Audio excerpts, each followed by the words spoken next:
Members of Congress, back from their summer recess, have wasted no time in attacking Planned Parenthood over heavily edited videos by a conservative group that makes wild claims over the selling of fetal body parts.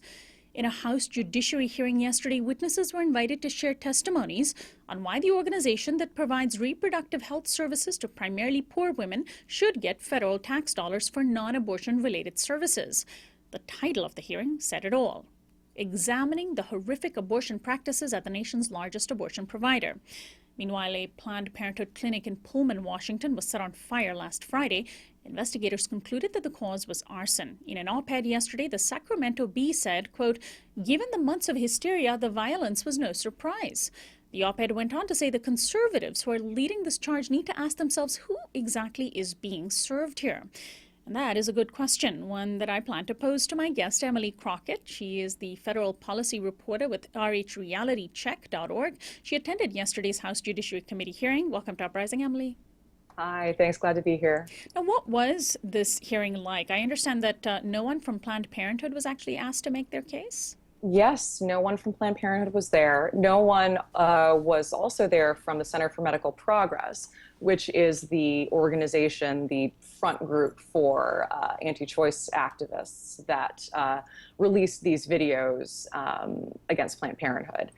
Now, the hearing, it was clear from the beginning that the hearing was going to be an exercise in just partisan tomfoolery.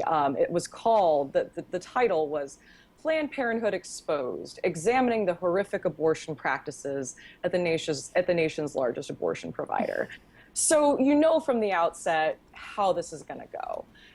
And predictably enough, Republicans mostly asked questions about intact fetuses, about infanticide.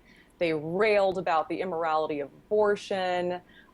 They ignored the relevance of whether a fetus is viable or not viable, despite the very patient explanations from the single one pro-choice witness out of four. This was Priscilla Smith of the Yale Law School's Program for the Study of Reproductive Justice.